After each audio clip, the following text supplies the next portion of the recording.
The moment I stepped through that mahogany door, I knew I had made either the best decision of my life or the worst mistake imaginable. Patricia Whitmore's face twisted into something between a smile and a grimace, like she had just bitten into a lemon while trying to pose for a photograph. Her eyes traveled down my simple navy dress, my modest flats, my drugstore earrings, and I watched her mentally calculate my net worth and find me worthless. She leaned toward her son, my fiancé Marcus, and whispered something she thought I couldn't hear, but I heard every word. She said I looked like the help who had wandered in through the wrong entrance. And that's when I knew this dinner was going to be very, very interesting. My name is Ella Graham. I'm 32 years old and I have a confession to make. For the past 14 months, I've been keeping a secret from the man I was supposed to marry. Not a small secret like eating the last slice of pizza and blaming it on the dog. Not a medium secret like the fact that I still sleep with a stuffed animal from childhood. No, my secret was that I make $37,000 a month. Before taxes, it's even more obscene. After taxes, it's still the kind of number that makes accountants do a double take and ask if there's been a mistake. I'm a senior software architect at one of the largest tech companies in the Pacific Northwest. I've been writing code since I was 15, sold my first app at 22, and have been climbing the corporate ladder ever since. I hold 3 patents. I've spoken at international conferences. I have stock options that would make your eyes water. And Marcus thought I was an administrative assistant who could barely afford her rent. I never actually lied to him. When we met at a coffee shop 14 months ago, he asked what I did, and I said I worked in tech. He nodded like he understood, then asked if I handled the scheduling for the executives. I smiled and said something vague about supporting the team. He filled in the blanks himself, and I just never corrected him. Why would I do something like that? Why would I let the man I was dating, the man I was falling in love with, believe I was struggling financially when I could have bought his car 10 times over? Because I learned something a long time ago from the most important person in my life. My grandmother raised me after my parents passed when I was 7. She lived in a modest house in a quiet neighborhood, drove an older car, shopped at regular grocery stores, and never wore anything flashy. She taught me to cook simple meals, to appreciate small pleasures, and to never judge my worth by the number in my bank account. What I didn't know until she passed, when I was 24, was that my grandmother was worth several $million. She had built a small business empire in her youth, invested wisely, and chosen to live simply because she believed that character was more important than appearance. She left me everything, along with a letter that I still keep in my nightstand. In that letter, she wrote something I've never forgotten. She said that a person's true character only shows when they think no one important is watching, when they believe you have nothing to offer them, when they think you're beneath their notice. That's when you see who they really are. So when Marcus invited me to dinner at his parents' estate, when he hinted that this might be the night things got serious, when he mentioned that his mother was very particular about first impressions, I made a decision. I would give the Whitmore family the test my grandmother had taught me. I would show up as the simple, unassuming woman they expected. I would wear modest clothes and drive my old car and speak humbly about my circumstances, and I would watch. I would watch how they treated someone they thought couldn't help them, someone they thought was beneath them, someone they thought had nothing to offer. And before you judge me, before you think I was being manipulative or deceptive, let me ask you something. Have you ever wondered what your partner's family really thinks of you? Have you ever had that nagging feeling that the smiles are fake and the compliments are hollow? Have you ever wanted to know the truth? Even if it might hurt, I wanted to know. I needed to know. Because I wasn't just considering marrying Marcus, I was considering marrying into his family. And families, as my grandmother also taught me, are forever. Now, before I go on with this story, I just want to take a quick moment. If you're enjoying this so far, would you please hit that like button and drop a comment telling me where you're watching from and what time it is there? I love reading those comments. Seeing people from all over the world tuning in at all hours. It means more to me than you know. Okay, back to the story. The Whitmore estate was exactly what I expected, and somehow still managed to surprise me with its excess. The driveway alone was longer than some streets I've lived on. The gates were wrought iron with gold accents, because apparently regular iron wasn't pretentious enough. The lawn was manicured with the kind of precision that suggested someone measured each blade of grass with a ruler. As I drove my 12-year-old Subaru Outback up that pristine driveway, I caught a glimpse of myself in the rear-view mirror. Simple makeup, hair pulled back in a low ponytail, my grandmother's small gold studs in my ears, the only jewelry I wore. I looked exactly like someone who didn't belong here. Perfect. Marcus met me at the door with a kiss that felt slightly performative, like he was doing it for an audience. His eyes flicked to my dress, my shoes, my lack of accessories, and I saw something in his expression that I had never noticed before. Embarrassment. He was embarrassed by how I looked. I filed that observation away for later. Inside, the house was a monument to new money trying desperately to look like old money. Crystal chandeliers hung from every ceiling. Oil paintings in gilded frames lined the walls, though I noticed they were prints, not originals. The furniture was expensive but uncomfortable looking, chosen for appearance rather than function. And there, standing in the foyer like a queen surveying her kingdom, was Patricia Whitmore. She was in her early 60s, with the kind of face that had clearly seen several excellent surgeons. Her blonde hair was styled in a perfect helmet that probably required industrial-strength hairspray to maintain. Her dress was designer, her jewelry was real, and her smile was absolutely, completely fake. She extended her hand to me like she was granting an audience. I shook it and felt the limpness, the dismissal, the complete lack of warmth. Then she made that comment to Marcus, the one about me looking like the help. And I smiled and pretended I hadn't heard a thing. The evening was about to get very interesting indeed. If I had known what I was walking into that night, I might have worn armor instead of a navy dress. But then again, I've always believed that the best armor is information. And I had done my research. The Whitmore family owned a chain of car dealerships across 3 states, not the flashy luxury brands you see in movies, but respectable mid-range vehicles that appealed to regular families. Marcus's father, Harold, had inherited the business from his own father and had spent the last 30 years expanding it. Patricia had married into the family at 23 and had immediately set about climbing the social ladder with the determination of a woman who knew exactly what she wanted. They had 2 children.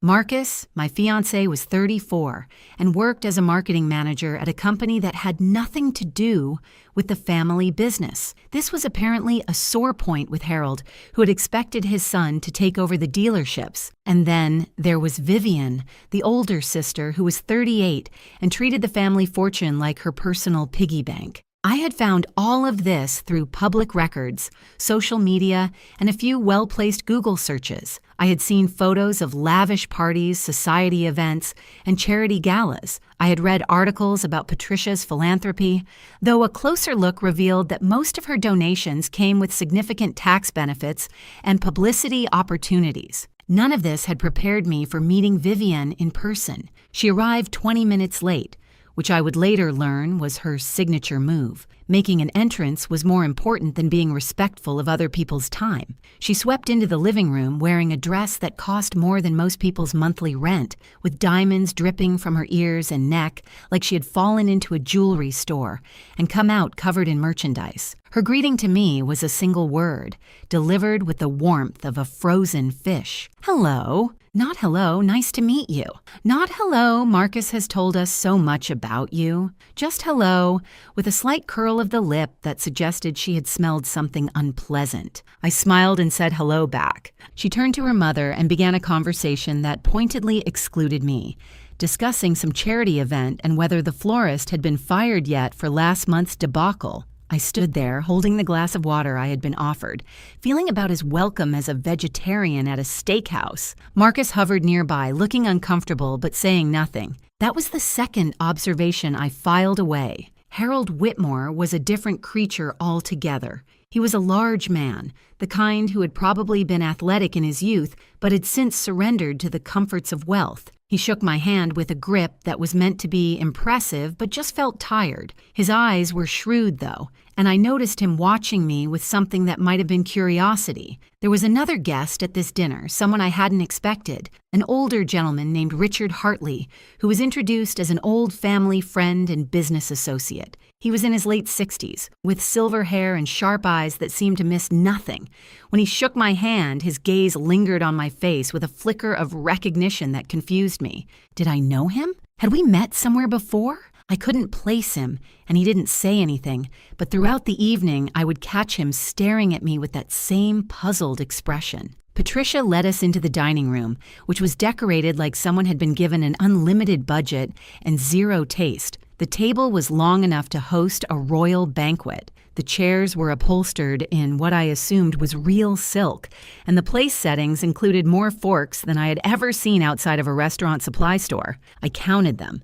There were 6 forks at each place setting. 6 for a single meal. I've seen surgeries performed with fewer instruments. Patricia noticed me looking at the silverware and smiled that frozen smile of hers. She said she supposed I wasn't accustomed to formal dining, her voice dripping with false sympathy. I said that my grandmother always taught me that it's not the forks that matter, but the company you share the meal with. Patricia's smile tightened almost imperceptibly. Vivian snorted into her wine glass, and dinner began.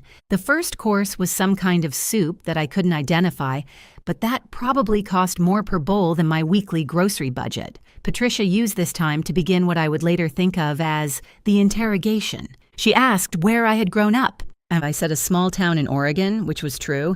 She asked about my family. I said my grandmother had raised me, which was also true. She asked what my parents did. I said they had passed when I was young. Patricia made a sound that was supposed to be sympathetic, but came out sounding like a drain unclogging. She said how difficult that must have been, growing up without proper guidance. I said my grandmother provided all the guidance I ever needed. Vivian leaned forward, her diamonds catching the light from the chandelier overhead. She asked what my grandmother had done for a living.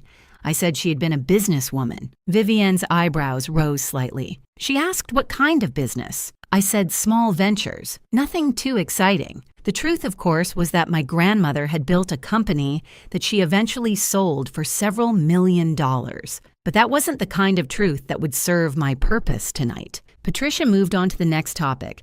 She asked about my current job. I said I worked in tech. She asked if I was a secretary. I said I was more of a support role. Patricia nodded knowingly, as if this confirmed everything she had already decided about me. She said that was nice, that every team needed support staff. Marcus shifted uncomfortably in his chair, but still said nothing. And that's when Vivian decided to bring up Alexandra. Alexandra. The name dropped into the conversation like a stone into still water, sending ripples across the table. Vivian said the name so casually, as if she were mentioning the weather or the quality of the soup. She said she had run into Alexandra last week, that she was doing wonderfully, that her family's business was thriving. I watched Marcus's face carefully. Something flickered there, quickly hidden. Guilt? Nervousness? It was gone before I could identify it. Patricia picked up the thread with the enthusiasm of someone who had been waiting for this opportunity. She said Alexandra had always been such a lovely girl, so accomplished, so well suited to their family's lifestyle. She had been Marcus's girlfriend for 3 years. Did I know that? I said I didn't. Patricia smiled. She said it was such a shame when they had parted ways. Everyone had expected them to end up together. Alexandra's family owned an import company that dealt in luxury vehicles, which would have been such a perfect match for the Whitmore dealerships. The implication was clear. Alexandra had been the right choice. I was not. I looked around the dining room and noticed for the first time that there were photographs on the wall behind me. I turned slightly in my chair and saw a gallery of family moments, Christmases, birthdays, graduations. And in at least 4 of those photographs, a beautiful dark-haired woman stood next to Marcus, her arm linked through his, her smile radiant. Alexandra. Patricia followed my gaze and said nothing, but her satisfaction was almost palpable. Vivian twisted the knife a little deeper. She said Alexandra was still single, actually. Such a surprise that no one had snatched her up yet, almost like she was waiting for something. Or someone. I turned back to the table and smiled. I said she sounded like a remarkable woman. This was clearly not the response Vivian had expected. She blinked, momentarily thrown off balance. Patricia recovered first.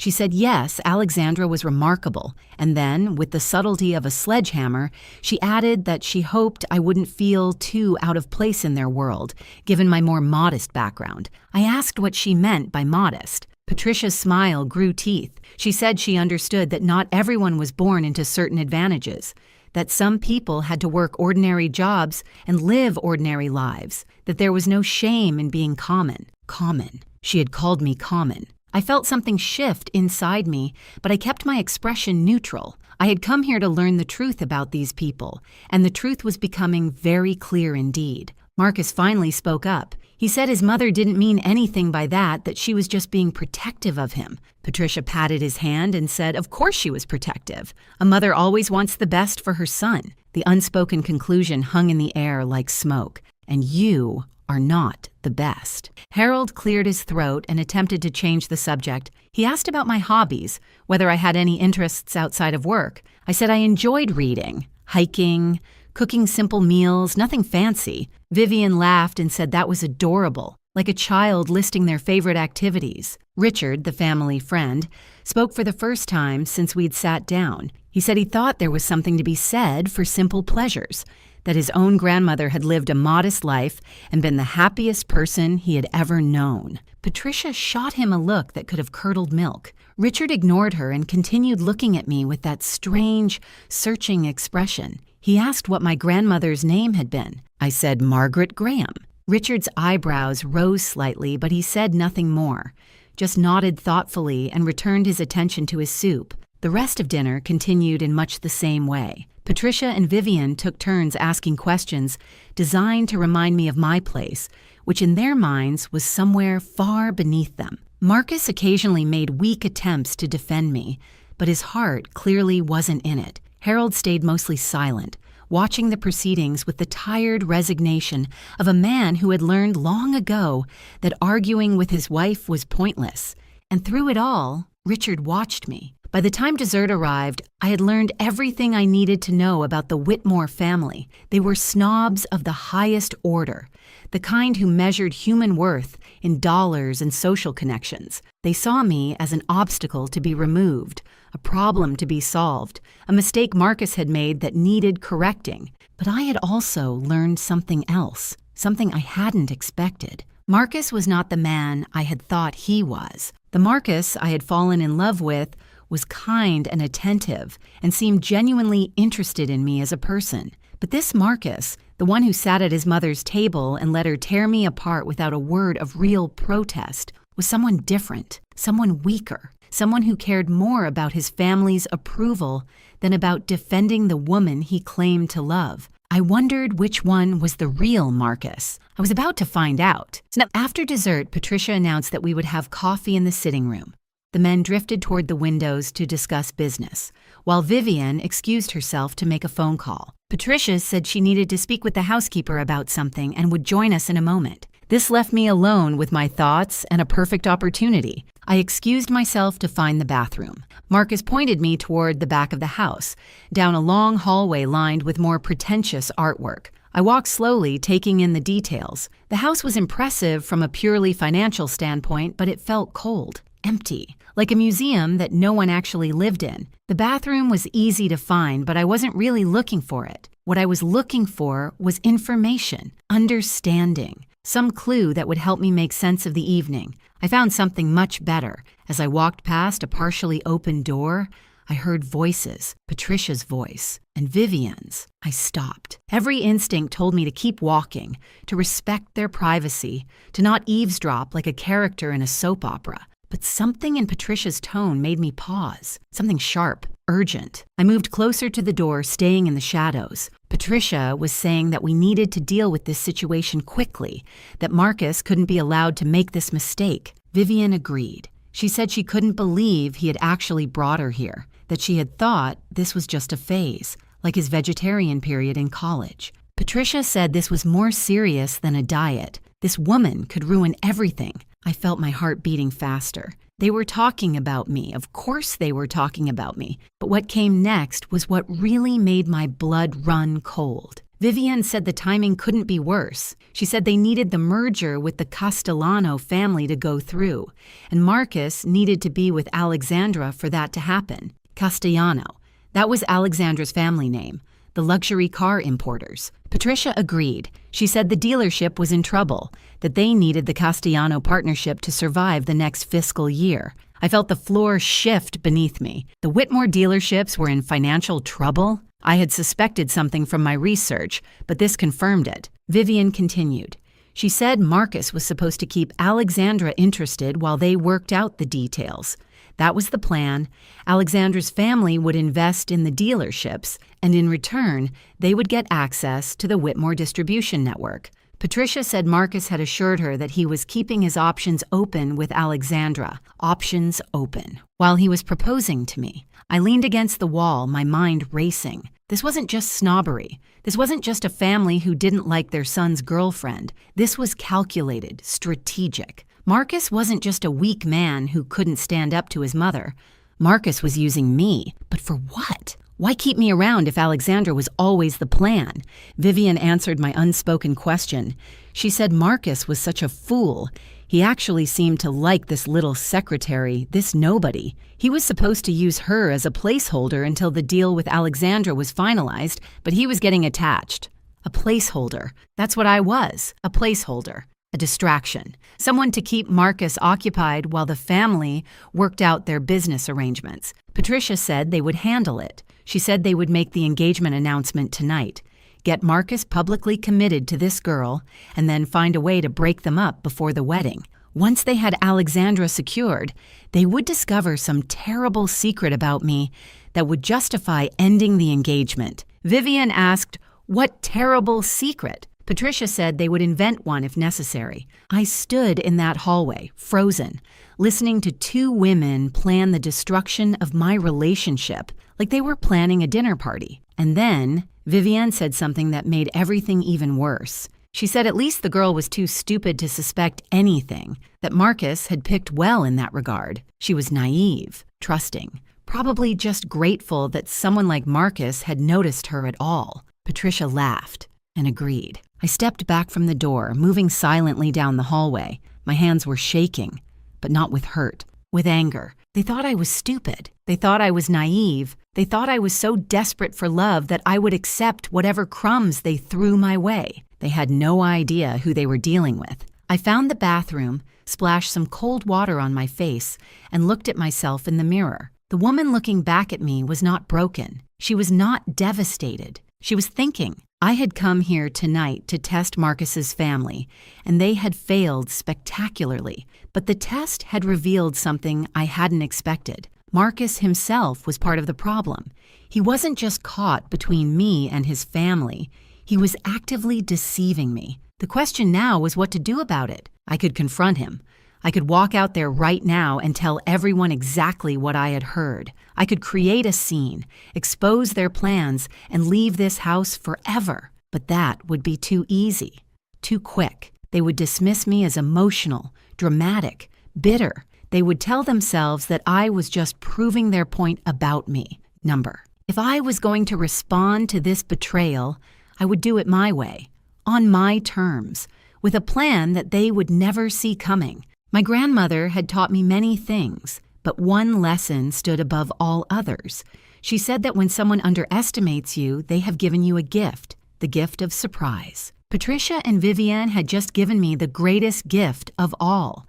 They had no idea what I was capable of. I fixed my makeup, smoothed my hair, and walked back to the sitting room with a smile on my face. The game was just beginning. When I returned to the sitting room, something had changed. The furniture had been rearranged slightly, the lighting adjusted. Patricia was standing by the fireplace with a look of barely concealed anticipation. Harold had positioned himself near the doorway, looking uncomfortable. Vivian was pretending to examine a painting, but I caught her glancing at Marcus with a smirk. And Marcus was standing in the center of the room, looking nervous. Too nervous. He turned when I entered, and his face broke into what was supposed to be a loving smile. He walked toward me, took my hands in his, and said he wanted to ask me something. I felt the trap closing around me. Marcus said that he knew we hadn't been together very long and that his family could be a little overwhelming at first, but he said he knew what he wanted. He said he wanted me, and then he got down on one knee. The ring he produced was large and flashy, exactly the kind of thing Patricia would approve of. It was also, I noticed immediately, of questionable quality. The diamond was cloudy, the setting uneven. It was the kind of ring that looked impressive in dim lighting, but would reveal its flaws in the harsh light of day, much like the man holding it. Marcus asked me to marry him. Behind him, Patricia was beaming. This was clearly the plan, the first step in their strategy. Get Marcus publicly committed to me, then find a way to dispose of me later. In the meantime, they would use the engagement to keep Alexandra waiting, dangling the promise of Marcus while they worked out their business arrangements. I understood all of this in the space of a heartbeat. I also understood that I had a choice to make. I could say no. I could reject this proposal from a man who was using me in front of a family who despised me. I could walk out with my dignity intact and never see any of them again. But that would end the story too soon. I thought about what I had heard in the hallway. I thought about their plans to invent some scandal about me. I thought about how they saw me as stupid, naive, disposable. And I thought about how satisfying it would be to show them exactly how wrong they were. So I said yes. Marcus slipped the ring on my finger, and Patricia began clapping like she was at a theater performance. Vivian offered her congratulations with all the warmth of a January morning in Alaska. Harold shook Marcus's hand and told him he had done well. Richard caught my eye from across the room. There was something in his expression, something knowing, like he suspected that this story had a few more chapters to go. I smiled at him, and he smiled back. The rest of the evening passed in a blur of champagne and false congratulations. Patricia talked about engagement party planning. Vivian discussed venues. Harold mentioned business opportunities that might arise from the union of our families, though he stumbled over this, clearly unsure what my family could possibly bring to the table. Marcus stayed close to me, playing the role of devoted fiancé with surprising conviction. If I hadn't heard what his mother and sister had said, I might have believed it, but I had heard, and I would never forget. When the evening finally ended, Marcus walked me to my car. The night air was cold and clear, and for a moment, we just stood there in the driveway looking at each other. He asked if I was okay. He said he knew his family could be a lot, but he promised they would warm up to me eventually. I said I understood. I said I was just tired. He kissed me goodnight, and I drove away from the Whitmore estate with his ring on my finger and a plan forming in my mind. The next morning, I started my research. If there's one thing my job has taught me, it's the power of information, data, documentation. I spend my days analyzing systems, finding weaknesses, optimizing solutions. I was about to apply those same skills to the Whitmore family, and what I found over the next few days confirmed everything I had heard, and then some. The Whitmore dealerships were indeed in financial trouble, not just a rough patch, but serious structural problems. They had expanded too quickly during the boom years, taken on too much debt, and now the bills were coming due. Their main franchise agreement was up for renewal, and the manufacturer was looking at other options. The partnership with Alexandra's family wasn't just strategic, it was desperate. But that wasn't all. As I dug deeper, I found something else, something that the Whitmores probably thought was hidden forever. Vivian had been embezzling from the family business. The amounts were small at first, hidden in expense reports and petty cash accounts. But over the years, they had added up. Hundreds of thousands of dollars siphoned off to fund her lifestyle while the company struggled. I printed out everything I found: legal documents, financial statements, records of suspicious transactions, and then I started making phone calls. My grandmother's name still carried weight in certain circles. The business contacts she had cultivated over decades remembered the Graham family with respect. When I reached out, they were happy to talk. One of those contacts happened to know Richard Hartley, and Richard, it turned out, had his own history with the Whitmore family. They had cheated him on a business deal years ago, Nothing illegal, just unethical enough to leave a bitter taste. He had been waiting for an opportunity to even the score. I was about to give him that opportunity. Before we continue, I just want to say something from my heart. This channel means so much to me, and every single like, every comment, every subscription helps more than you know. If you're enjoying this story, would you please take just 2 seconds to hit that subscribe button? It really makes a difference. Thank you. Now, back to what happened next.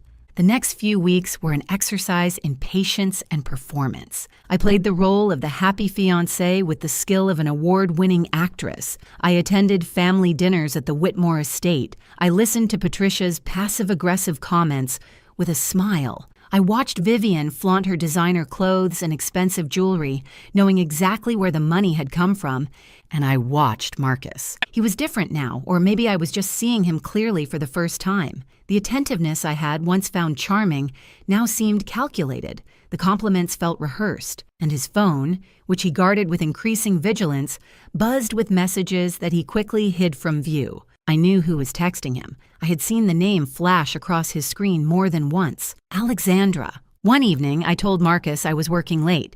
Instead, I parked near the restaurant where he was supposed to be meeting a client. He wasn't meeting a client, he was meeting her. I watched through the window as they sat together at a corner table, their heads close together, their body language unmistakably intimate. At one point, he took her hand across the table. At another, she laughed at something he said and touched his face. I took photographs, not because I needed evidence for any legal purpose, but because I wanted to remember this moment. I wanted to remember exactly who Marcus Whitmore really was. He wasn't just weak. He wasn't just a mama's boy. He was a liar and a cheat, actively maintaining 2 relationships while his family orchestrated the outcome from behind the scenes. The rage I felt in that moment was white-hot and purifying, but I didn't act on it. Not yet. Instead, I went home and added the photographs to my growing file. Richard and I had been meeting regularly, always in secret. He had his own documentation of the Whitmores' questionable business practices. He knew people who had been hurt by their dealings over the years.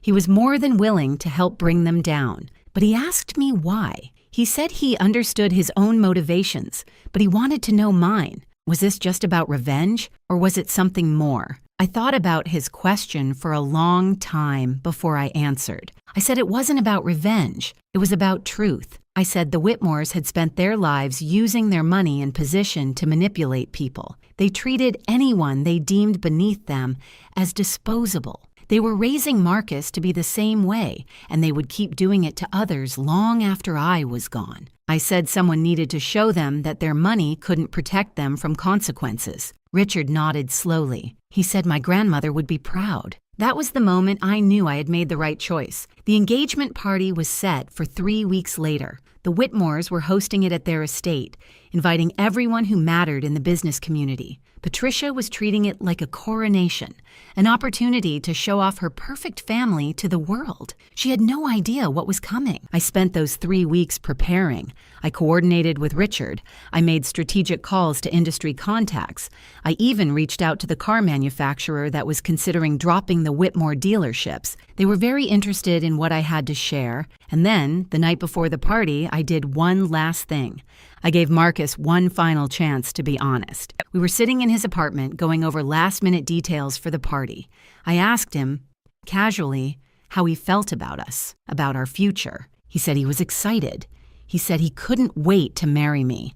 I asked if there was anything he wanted to tell me, anything at all. He looked at me with those blue eyes that I had once found so charming. He said there was nothing. He said I was everything he had ever wanted. I asked about Alexandra. His face went pale. He recovered quickly, but I had seen the flash of fear in his eyes. He said Alexandra was just an old friend, nothing more. I nodded and said I understood. And in that moment, I did understand. I understood that Marcus would never tell me the truth. He would lie to my face for as long as it served his purposes. He was his mother's son through and through. The next evening, I put on a dress from my real closet. Not the modest navy number I had worn to that first dinner. This was designer, elegant, worth more than everything Patricia was wearing combined. I looked at myself in the mirror and smiled. It was time to show the Whitmore family exactly who they had underestimated. The Whitmore estate had been transformed for the engagement party. White tents dotted the manicured lawn. Crystal chandeliers hung from temporary structures, casting prismatic light across the gathering crowd. A string quartet played tasteful classical music near the fountain. Waiters in crisp uniforms circulated with champagne and hors d'oeuvres that probably cost more per bite than some people's hourly wage. Patricia had outdone herself. This wasn't just a party, this was a statement. I pulled up in my usual Subaru, watching the valet's expressions as they tried to reconcile my modest vehicle with the parade of Mercedes and BMWs that had preceded me. One of them actually asked if I was with the catering company. I smiled and handed him my keys. The walk from the parking area to the main tent felt like a runway. With every step, I shed the persona I had been wearing for the past 3 weeks, the nervous girlfriend, the grateful fiancé, the simple woman who should be thankful for Patricia Whitmore's grudging acceptance. Tonight, I was Ella Graham, the real one. My dress was a deep emerald green, custom fitted by a designer whose name was whispered in fashion circles with reverence. My jewelry was understated, but unmistakable to anyone who knew quality. My grandmother's diamond pendant hung at my throat, a piece that had been appraised at more than most cars cost. My watch was a limited edition that only 50 people in the world owned. I had spent the past 14 months hiding who I was. Tonight, I would stop hiding. The first person to notice me was a woman I didn't recognize, someone's wife or girlfriend standing near the entrance to the main tent. She looked at me, did a double take, and then whispered something to her companion. They both stared. I kept walking. The second person to notice was Harold Whitmore. He was greeting guests near the bar, performing his duties as host with the tired enthusiasm of a man who would rather be watching golf. When he saw me, his welcoming smile froze in place. His eyes traveled from my face to my dress to my jewelry and back again, and I watched confusion replace his practiced hospitality. I said good evening and thanked him for hosting such a lovely party. He stammered something about being glad I could make it, his eyes still trying to solve the puzzle I presented. I moved on before he could ask any questions. The main tent was filled with perhaps 100 guests, a carefully curated collection of business associates, society figures, and family friends. I recognized some faces from my research, the regional manager from the car manufacturer, several competing dealership owners, a journalist from the local business publication, and there, holding court near the champagne fountain, was Patricia Whitmore. She was wearing a cream-colored gown that had probably cost a small fortune, though it was clearly off the rack despite her best efforts to suggest otherwise. Her jewelry was impressive by normal standards, but unremarkable by the standards of true wealth. She was laughing at something one of her guests had said, her head thrown back in that practiced way that suggested she had learned to fake amusement at finishing school. She hadn't seen me yet. I collected a glass of champagne from a passing waiter and made my way through the crowd, stopping to introduce myself to several guests along the way. Each interaction followed the same pattern: confusion at my appearance, surprise when I mentioned I was Marcus's fiancé, renewed confusion when my dress, my jewelry, my manner didn't match whatever they had been told about me. Word was spreading. I could see it in the whispers, the sidelong glances, the phones being subtly checked as people tried to figure out who I really was. Good. I finally reached Patricia's circle just as she was finishing a story about her recent charity work. She turned to greet the newcomer with her standard frozen smile, and then her face went through a remarkable transformation. First confusion, then recognition, then disbelief, then something that might have been fear. She said my name like a question. I said, "Good evening, Patricia," and thanked her for throwing such a beautiful party. Her eyes were moving rapidly, taking in every detail of my appearance: the dress that cost more than her monthly household budget, the pendant that had been featured in a jewelry magazine, the watch that she had probably never seen outside of an advertisement. She asked where I had gotten these things, her voice carefully controlled but unable to hide the tremor beneath. I said they were just a few pieces I had been saving for a special occasion. Vivian appeared at her mother's side, summoned by some invisible distress signal. She looked at me, and her expression went through the same journey Patricia's had: confusion, recognition, disbelief. But Vivian recovered faster. She said the dress was interesting, her voice dripping with false sweetness. She asked if it was a rental. I told her the designer's name.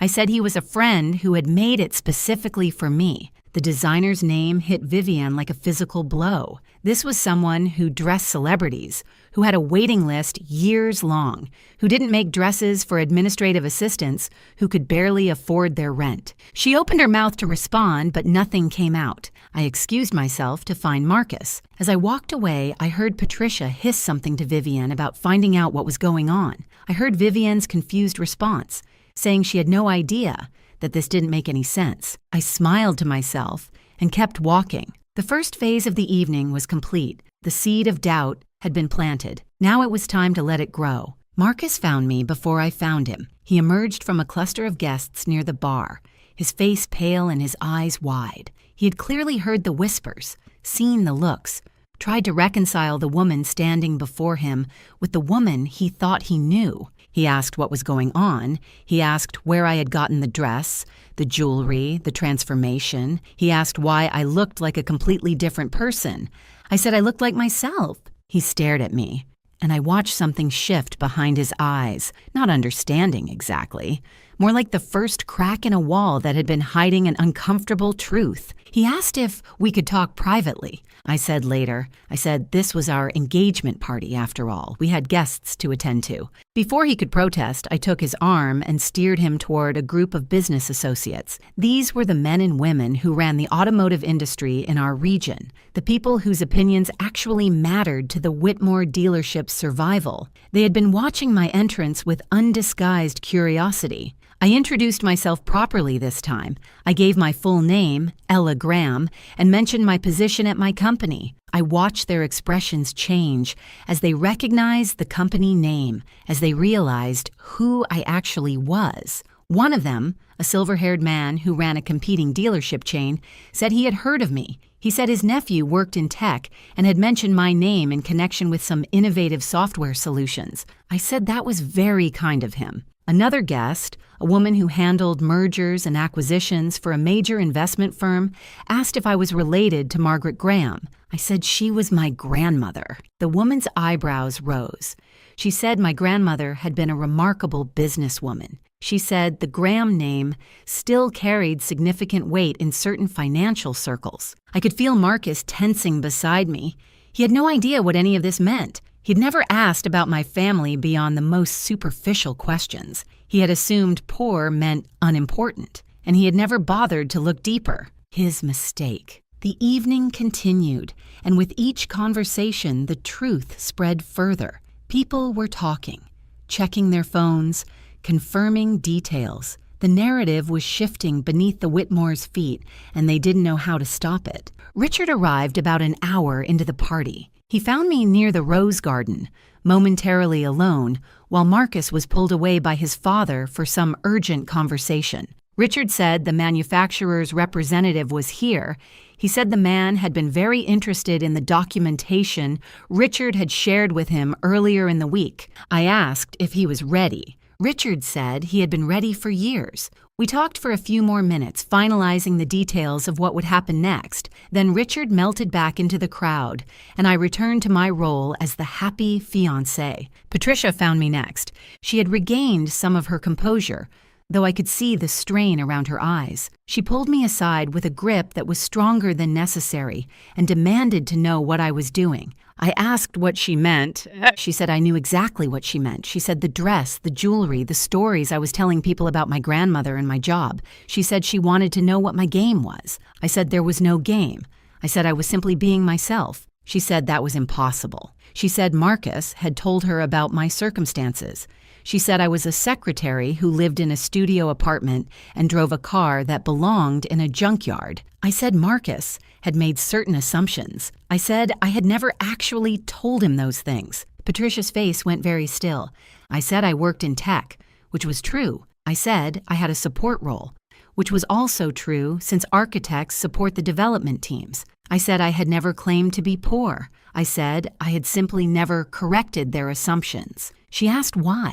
I looked at her directly. I said my grandmother taught me that a person's true character only shows when they think no one important is watching. I said I wanted to know who the Whitmore family really was. Patricia's face drained of color. I said now I knew. Before she could respond, the string quartet stopped playing.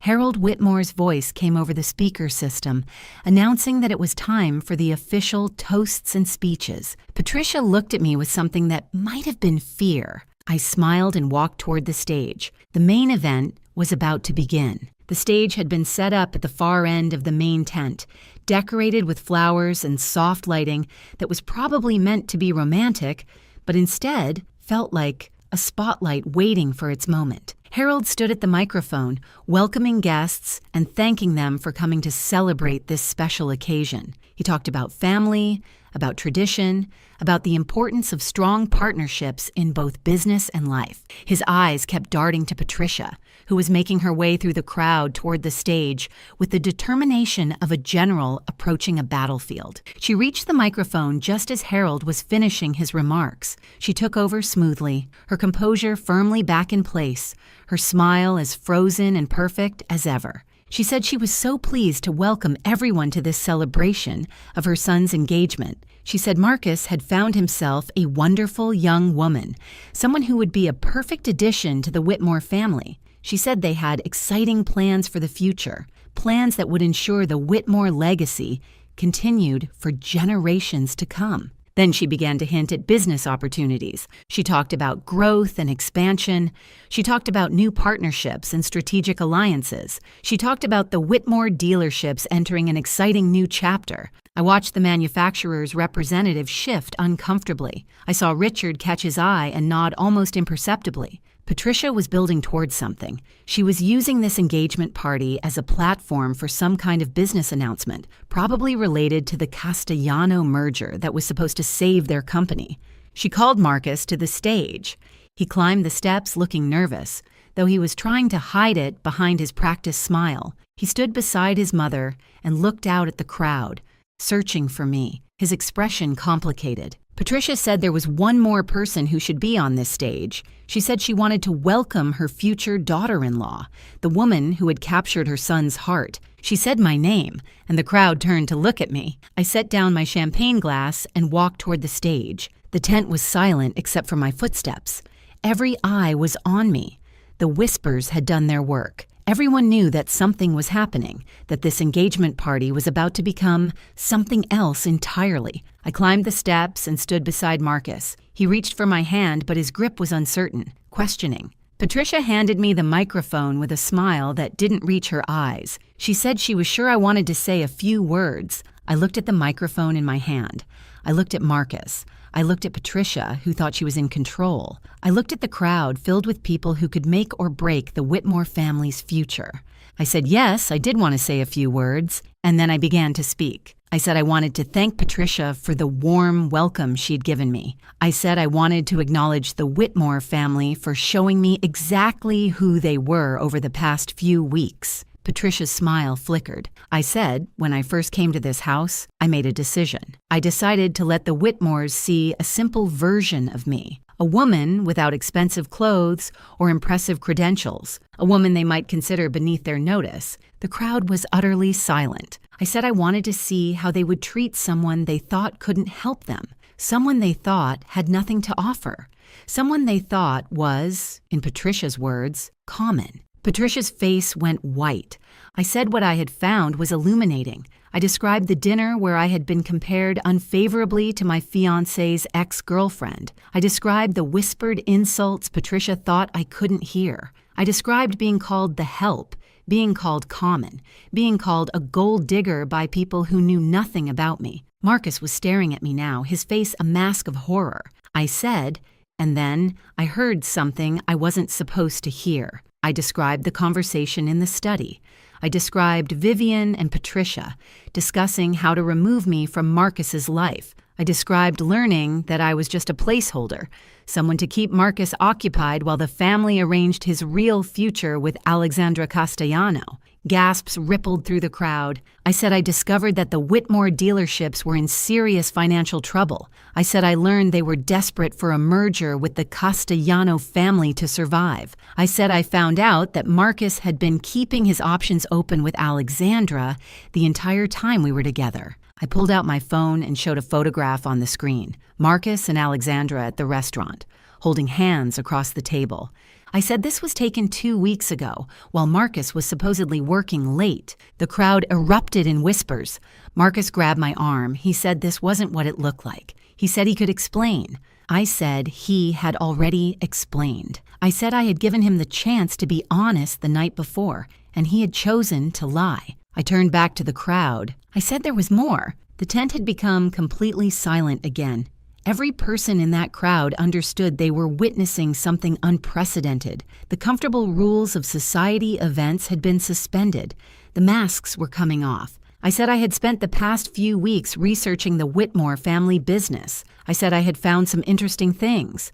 I mentioned the financial records, the overextended credit, the declining sales, the franchise agreement that was about to be terminated. Harold Whitmore's face had gone gray. I said I had also found evidence of something more serious. I looked directly at Vivian, who was standing near the back of the tent, frozen in place like a deer caught in headlights. I said Vivian Whitmore had been embezzling from the family company for years. I said the amounts had started small but had grown over time. I said the total was now in the hundreds of thousands of dollars. Vivian's husband turned to look at her with an expression of pure shock. Vivian shouted that was a lie. She said I had no proof. She said I was just a bitter woman trying to destroy their family. Richard stepped forward from the crowd. He said he had proof. He walked toward the stage, carrying a folder that I knew contained years of documentation, bank records, expense reports, transaction histories, everything needed to prove exactly what Vivian had done. He handed the folder to the manufacturer's representative, who had moved closer to the stage with the look of a man whose worst suspicions were being confirmed. Richard said he had been waiting a long time for this moment. He said the Whitmores had cheated him on a business deal 15 years ago, and he had never forgotten. He said when Ella had approached him with evidence of their current misdeeds, he had been happy to contribute what he knew. Patricia found her voice. She said this was outrageous. She said we had no right to make these accusations. She said she would sue us for defamation. I said she was welcome to try.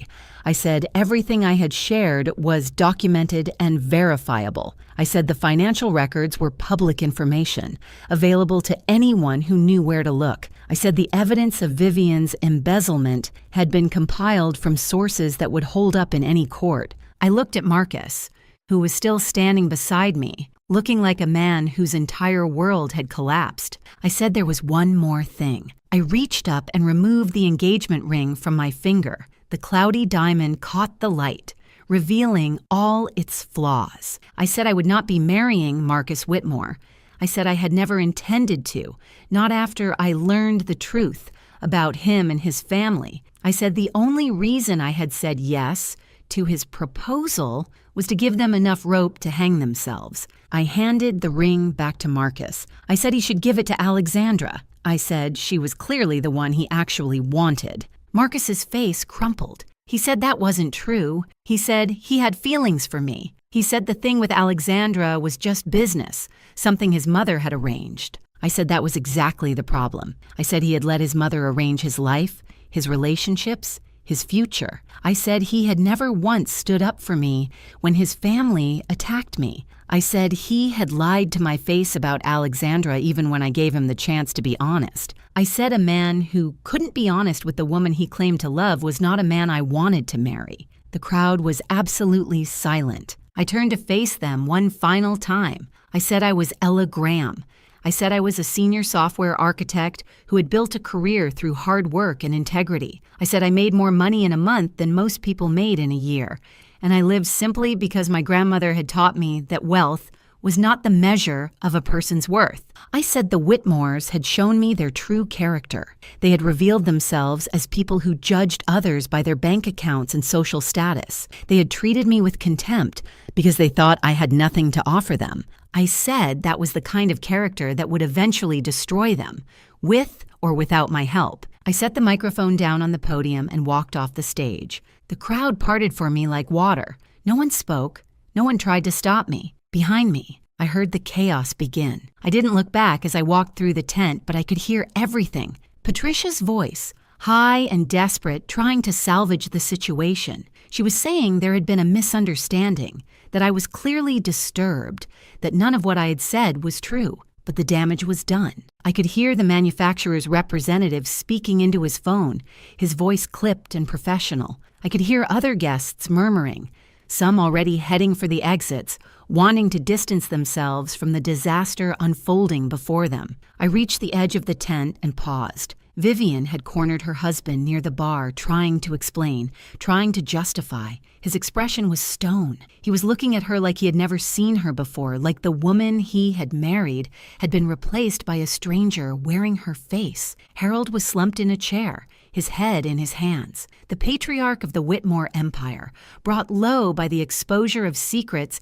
he had probably suspected but never wanted to acknowledge. And Marcus. Marcus was standing alone on the stage, the rejected ring still clutched in his hand. He was looking at me with an expression I couldn't quite read. Anger? Grief? Regret? It didn't matter anymore. I walked out of the tent and into the cool night air. The stars were bright overhead, indifferent to the human drama playing out beneath them. I took a deep breath, filling my lungs with air that felt cleaner somehow, lighter. Richard found me by the fountain a few minutes later. He said it was done. He said the manufacturer had already made the call. The Whitmore dealerships would lose their franchise agreement by the end of the month. I asked if he felt satisfied. He said satisfaction wasn't quite the right word. He said it felt more like relief, like a debt that had finally been paid. I understood what he meant. He asked what I would do now. I said I would go home. I said I would sleep well for the first time in weeks. I said I would wake up tomorrow and continue building the life I had created for myself, the life that had nothing to do with Marcus Whitmore or his family. Richard nodded. He said my grandmother would have been proud of me tonight. I felt tears prick at my eyes, unexpected and unwelcome. I said I hope so. He handed me a business card. He said if I ever needed anything, I should call. He said he owed me one. I tucked the card into my purse and thanked him. Then I walked to the valet station, collected my old Subaru from a very confused attendant, and drove away from the Whitmore estate for the last time. In my rearview mirror, I could see guests streaming out of the tent, the party dissolving into chaos. I could see Patricia gesturing wildly, still trying to control a narrative that had slipped completely beyond her grasp. I turned my eyes back to the road and didn't look again. The drive home was quiet. I didn't turn on the radio, I didn't call anyone. I just drove through the night, letting the miles put distance between me and everything that had happened. When I finally reached my modest apartment, I sat in the car for a long moment before going inside. I thought about Marcus, about the man I had believed he was and the man he had turned out to be. I thought about how close I had come to marrying him, to binding my life to his, to becoming part of a family that would have treated me with contempt forever. I thought about my grandmother and the lesson she had taught me about character and worth, and I thought about the future, my future, the one I would build for myself, on my own terms, with people who valued me for who I was rather than what I could give them. I got out of the car and went inside. My apartment was small and simple, just the way I liked it. I made myself a cup of tea, changed out of my designer dress, and sat by the window in my old comfortable robe. The city lights sparkled below me, thousands of lives playing out in thousands of windows. I was just one of them, nothing special, nothing extraordinary, and that was exactly how I wanted it. 1 week later, I was sitting at my kitchen table with my morning coffee when my phone buzzed with a news alert. The headline read, Whitmore Automotive facing closure after franchise termination. I read the article slowly, absorbing the details. The manufacturer had officially ended their partnership with the Whitmore dealerships, citing concerns about financial management and ethical practices. Without the franchise agreement, the dealerships couldn't sell new vehicles. Without new vehicle sales, the business couldn't survive. The article mentioned that several former business partners had come forward with their own complaints about the Whitmore family's practices. It mentioned that an internal investigation had revealed financial irregularities that were now being reviewed by authorities. It mentioned that Vivian Whitmore had been asked to step down from her position in the company pending further inquiry.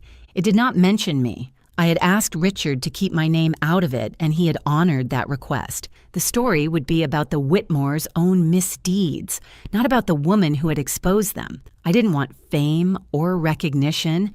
I just wanted the truth to come out, and it had.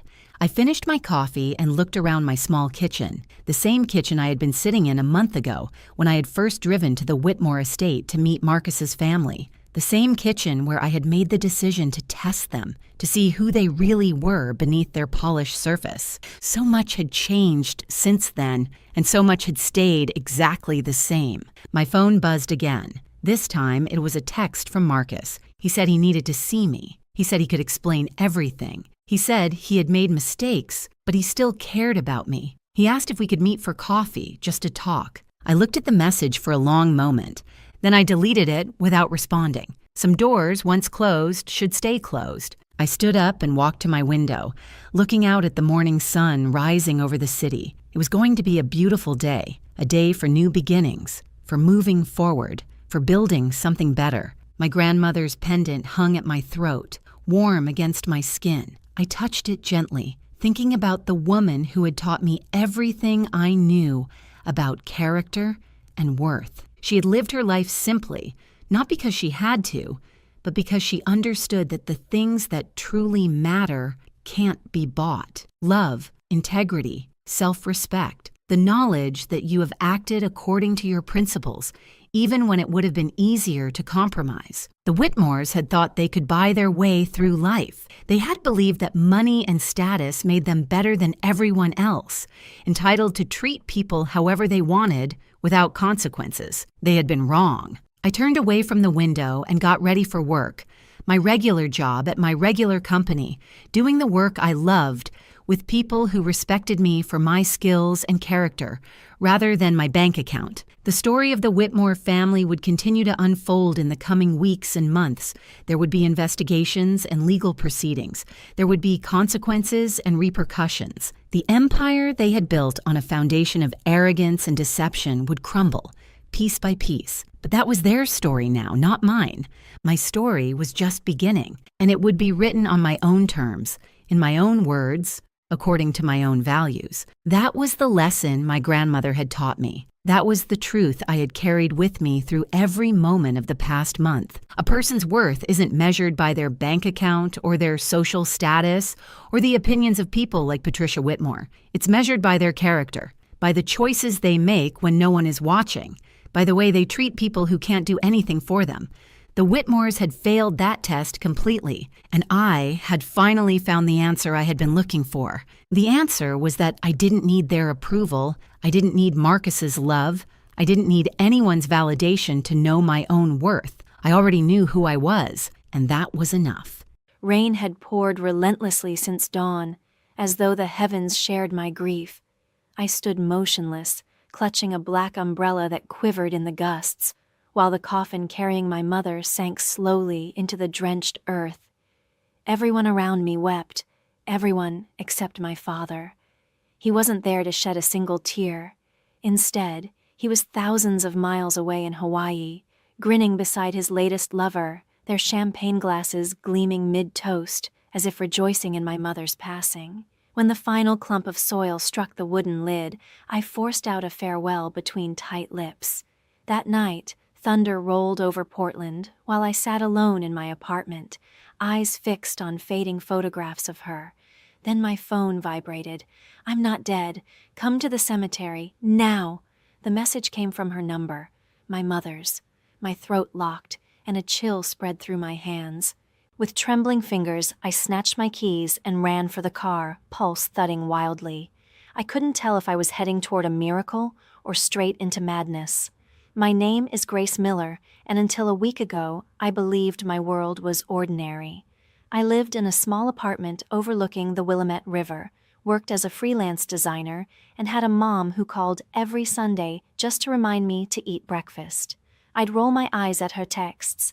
"Take your vitamins, sweetheart. Don't skip dinner again." I never imagined I'd long to read them once more. The morning she died began like any other. I was wrapping up a project when an unfamiliar number flashed on my phone. I almost let it ring out, but a strange instinct made me pick up. "Is this Miss Grace Miller?" The caller's voice trembled. "I'm calling from Portland General Hospital. I'm so sorry. Your mother passed away this morning. Cardiac arrest." I froze. The room spun. The color drained from everything. "No," I whispered, shaking. "You're mistaken. My mom's fine. She was painting today." "I'm sorry," the nurse repeated gently. Her words echoed long after the line went dead. I remember staring out the window, watching the rain carve paths down the glass, my reflection pale as a ghost. My mother, my confidant, my compass, was gone, and still, somewhere deep inside, a quiet voice insisted something wasn't right. She'd never had a single issue with her heart. She stayed active, laughed often, and ate the kind of clean food doctors recommend. How could someone like that simply stop breathing one morning? When I phoned my father, his voice carried nothing but detachment. "It's true," he said without emotion. "Evelyn's gone. The doctor said it happened fast." "That's all?" I choked out, anger mixing with disbelief. "Is that really all you can say?" He sighed. "Grace, she's dead. Cry if you must, but don't make a scene. I'll take care of the paperwork." Then the line went dead. In that instant, grief gave way to fury. Something deep within whispered that my father wasn't grieving at all. He was relieved, and that thought chilled me to the core. 3 days passed, and still the downpour lingered. It felt as though Portland itself refused to forget her. The air at the cemetery was heavy with damp earth and the faint perfume of lilies. People dressed in black huddled beneath umbrellas, murmuring soft condolences that never seemed to reach me. My gaze was locked on the coffin, on the golden letters spelling out my mother's name, Evelyn Grace Miller. My throat ached. "You didn't deserve this," I breathed. Behind me, whispers rippled through the mourners. "Where's Richard? Her husband didn't show?" Shameful. I clenched my hands until they hurt. The night before, my father had sent a message. "Busy with business overseas. Handle the funeral." No apology, no hint of remorse, just business. When the priest began to speak, my legs trembled. My cousin's daughter, little Ava, tugged on my sleeve. "Aunt Grace," she whispered, "if Grandma's in heaven, can she see us?" I crouched beside her, tears catching in my throat. "Yes, sweetheart, she can see us. She's watching right now." A sudden gust turned my umbrella inside out as the casket sank into the ground. The priest's words melted into the steady drumming of the rain. Every drop struck the earth like a heartbeat that no longer answered mine. When everyone else drifted away, I remained alone, kneeling in the mud before the grave. "Mom," I whispered, "if there's any justice in this world, he'll pay for what he's done. I swear it." Lightning ripped across the sky, a sharp white wound against the dark clouds. I took it as a sign. That night, drenched and hollow, I drove home. I showered, pulled on one of her sweaters, and sat in the dark, scrolling through my father's social media. Then I saw it. His newest post. He was smiling on a sunlit beach, an arm draped around a young woman with flawless hair. The caption read, "New Beginnings." My chest tightened, and my fingers trembled so violently I almost dropped the phone. While I stood beneath gray skies, laying my mother to rest, my father smiled under a warm sun beside another woman. Something inside me cracked wide open, and in its place, a darker resolve began to stir. That night, sleep refused to come. Every creak in my apartment felt like a whisper from beyond. The storm clawed at the windows, and no matter how hard I tried, I kept seeing my mother's still face inside that coffin, too serene, unnaturally calm. I tried to distract myself by scrolling through old photos.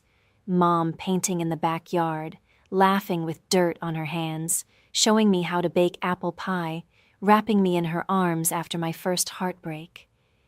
Each memory cut deeper than the last. Then the phone buzzed. I almost ignored it.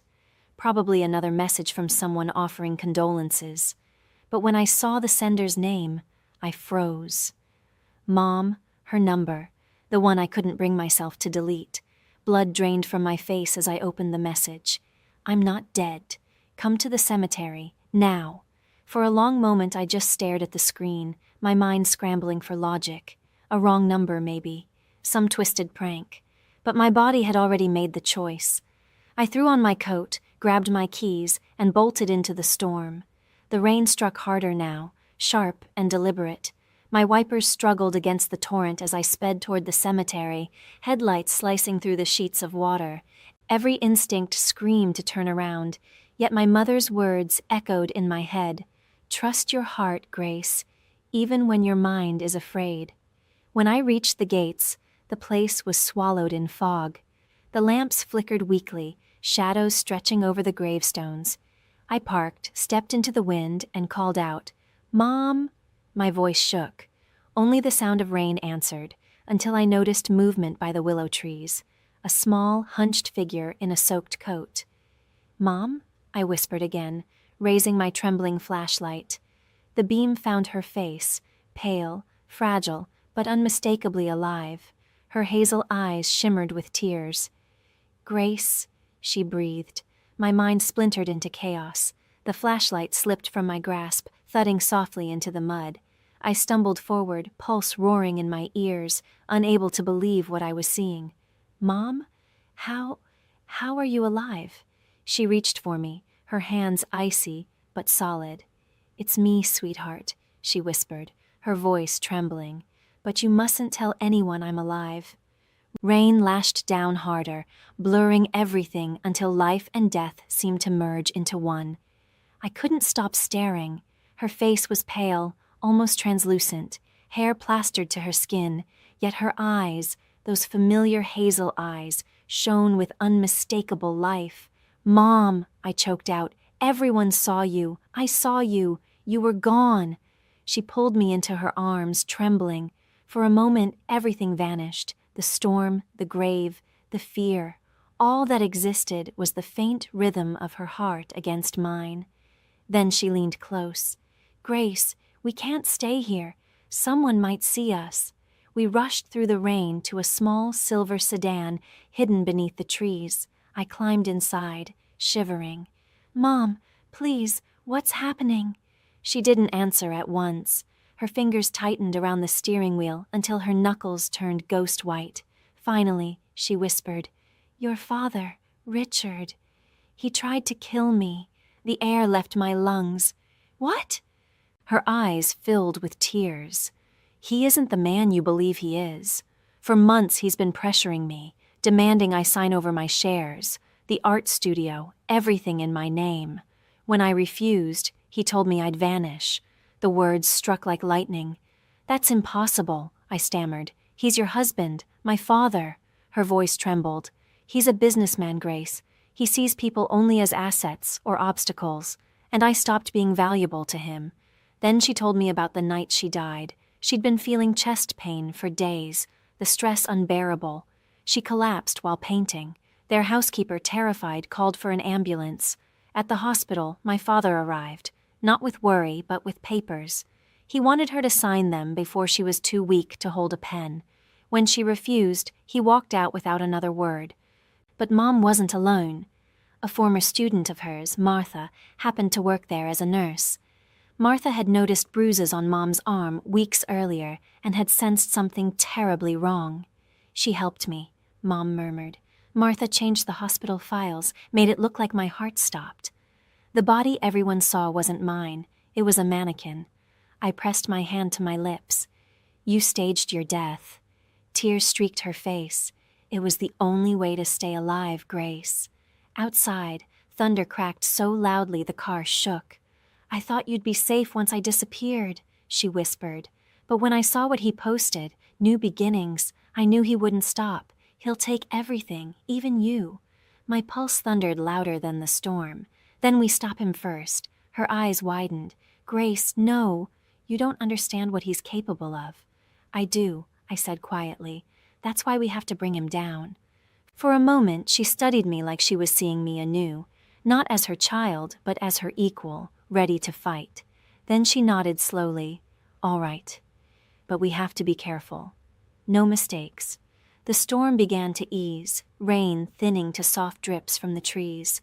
That was when I realized my mother hadn't died in that hospital. She'd started over. and I was about to follow her. By sunrise, the city felt sharper, colder, as if it knew what I now carried.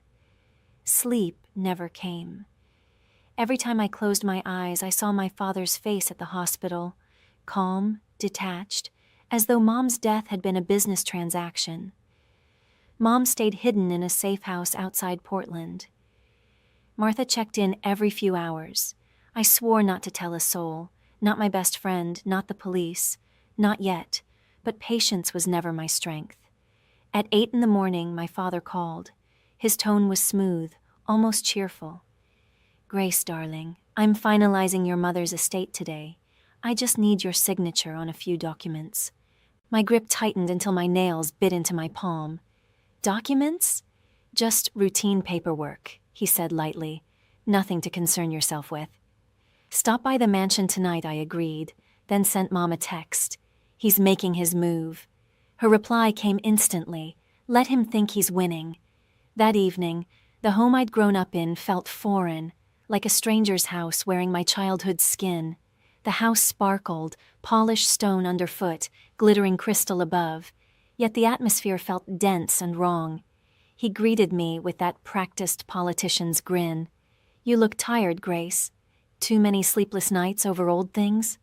"Over dead things," I replied, voice edged, "or people we're supposed to have lost." He hesitated, an instant of sharp focus in his eyes. "Careful with your words," he warned. We took our seats in his office. He pushed a heavy folder toward me across the desk. "These are transfer forms for your mother's properties. Since you're the sole heir, I need your signature to consolidate ownership. Then we can move forward." I skimmed the documents, pulse racing. My mother's handwriting was on the pages, a flawless imitation. "You forged her signature," I said, looking up slowly. He laughed softly. "You think I need to forge anything? Your mother agreed to this before she passed." I stood. "Strange," I replied, "because I remember her swearing she'd rather burn everything than let you have it." His expression snapped shut. "Sit down. I'm not signing." "Grace," he said in a low voice as he leaned in, "I know you're grieving, but don't make me force you to do what's necessary." That voice, cold and commanding, had haunted my mother for years. My hands shook not from fear, but from fury. "You already killed her once," I told him. He stiffened. "What did you say?" His chair scraped as he rose. "You won't get away with it," I said, locking my gaze on his. A flash of alarm passed over him. He grabbed the folder, breathing hard, and barked, "Get out!" "Now." I turned toward the door but caught in the office mirror the glint of a small safe behind his desk, a keypad partly concealed by a family photograph. I let a small smile show. "Sure, Dad, I'll go." That night, sleep eluded me. After midnight, I let myself back into his office with the old spare key I'd kept since childhood. The safe surrendered on the third attempt. Of course, his code was my mother's birthday. Inside lay bank records, movements to offshore accounts, forged agreements, and a lone flash drive. I copied every file onto my own drive and slipped out as quietly as I'd come. By the time I reached my car, my hands were trembling. I texted Mom. "Got it." Her reply appeared almost instantly. "Good, but be careful, Grace. He'll find out." The message had barely sent when another came through, an unknown number. "You think I wouldn't notice, Grace?" The words froze my blood. It was him, my father. The street outside was deserted, just rain, the glow of streetlights, and my reflection shaking behind the glass. My chest tightened. He knew. Then the phone rang. His voice poured through the speaker, calm and composed, too calm. "You were always clever," he said, "but you seem to forget who taught you how to lie." I forced my voice steady. "You don't scare me," he chuckled softly. "Don't I? Come home, Grace. We'll talk. Otherwise, I'll make sure you regret stealing from me." "Stealing?" I shot back. "You mean evidence?" Silence, long, deliberate, suffocating. Then in a low voice, "If you're smart, you'll destroy it. Otherwise, we may need another funeral." The line went dead. For a moment, I sat frozen, watching my pale reflection in the windshield. Then I heard my mother's words echo in my head. "He'll come for everything, even you. Not this time." I drove straight to the safe house. Mom met me at the door, still in her robe, eyes wide. "Grace, what happened?" "He knows," I said, tossing the flash drive onto the table. "We have to move now. These files, offshore accounts, forged contracts, fake transfers, it's all there, enough to destroy him." She stared at the drive, then at me. "If we go to the police, he'll find us before they act." I drew a shaking breath. "Then we'll make him destroy himself." Over the next 48 hours, with Martha's help, we sent the evidence anonymously to the FBI and financial authorities. Mom reached out to an old friend, Charlotte Wells, a lawyer who began drafting a formal statement for when the truth came out. But the storm didn't wait. It arrived ahead of schedule. 2 nights later, a pair of headlights cut through the darkness outside the safe house. Mom lifted the curtain, and her breath caught. "It's him," she whispered. The pounding that followed shook the doorframe. "Grace," his voice thundered through the wood, "open up! Let's finish this nonsense." Mom's fingers wrapped around mine, trembling. "Don't!" He's dangerous, but I'd had enough of fear. I pulled the door open. He stood in the rain, soaked to the bone, fury burning in his eyes. His tailored suit clung to him like a crumbling disguise. "Where is she?" he demanded. I stepped into the doorway. "Who, Dad?" "The wife you buried? The woman you tried to erase?" His jaw clenched. "You have no idea what she did. She destroyed me. She loved you," I said quietly. "You destroyed yourself." He shoved past me, shouting her name into the house. "Evelyn!" Mom appeared at the end of the hallway. Frail, pale, but unshaken. "I'm right here." He froze. For a moment, even the storm outside seemed to hold its breath. His face drained of color. No, this can't be. You're dead." Her voice was calm, sharp as glass. "You tried to make me dead." He gave a broken laugh, trembling with rage. "You think you can take what's mine? My company, my legacy? You're nothing without me." I stepped between them. "That's where you're wrong." In the distance, sirens wailed, growing louder. His eyes darted toward the window, panic spreading across his face. "What did you do?" Mom didn't flinch. "Exactly what you taught us. Cover the trail. Only this time, you left too many moments later. Red and blue light flooded the house. The front door burst open, and agents stormed in, weapons raised. "Richard Miller," one of them shouted, "you're under arrest for financial fraud, money laundering, and attempted murder." He turned toward me, desperation overtaking arrogance. "Grace, tell them they're wrong. Tell them you—" I met his gaze and shook my head. "You buried the wrong woman, Dad."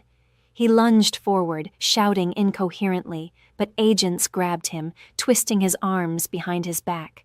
The rain outside swelled into a roar, drowning out everything but the sound of his fury. As they led him out, he threw one last glare at Mom. "You'll regret this," he hissed. She watched him go, voice barely above a whisper. "No, Richard." I already did. When the door shut, the house sank into silence, broken only by the soft drip of rain from the porch roof. I realized the trembling in my hands wasn't from fear anymore, it was relief. Mom collapsed into my arms, her sobs quiet against my shoulder. "It's over," she whispered. I held her close, feeling the pulse beneath her skin, the same heart that was never supposed to beat again. "No," I said softly. "It's just beginning." Outside, the first light of dawn stretched across the soaked earth, erasing the night. For the first time since the funeral, the rain had finally stopped. The following weeks blurred into a storm of news flashes, subpoenas, and headlines. Real estate mogul, Richard Miller, arrested for fraud and attempted murder. Every channel showed his photo, once the charming face of success, now stamped beneath the words, "Criminal Investigation." Mom and I watched from a quiet hotel room far from Portland, hiding from the noise. She rarely spoke, her hands wrapped around a cup of untouched tea. One morning, she finally said, "When I married your father, I thought he was a man who built things. I never realized he was the kind who destroyed them. I reached across the table and took her hand. He won't destroy us again. 3 months later, the trial began. The courtroom overflowed with reporters, lawyers, and shareholders who once toasted him but now whispered from the shadows. My father sat at the defense table, his suit wrinkled, hair unkempt, his old confidence gone. He never once looked our way. When my mother took the stand, the room went still. She spoke clearly, every word deliberate, her voice calm but razor-sharp. "I faked my death," she said. "Not out of revenge, out of survival." A gasp rippled through the gallery. Pens scratched across notepads. Cameras clicked. She recounted everything, the threats, the forged papers, the night he told her she'd be worth more dead than alive. Not once did she cry. She didn't need to. The truth was heavier than tears. When my turn came, I faced the jury, then looked directly at him, the man I once thought invincible. "My father taught me to be brave," I said quietly, "but I don't think he ever expected I'd use that courage against him." His eyes finally met mine, and for the first time, I saw fear. Not of handcuffs, but of losing control over the story he'd written for all of us. Our attorney, Charlotte Wells, presented the evidence. The bank transfers, the falsified contracts, the recordings between him and my late grandparents. Piece by piece, his empire unraveled, crushed beneath the weight of his own lies.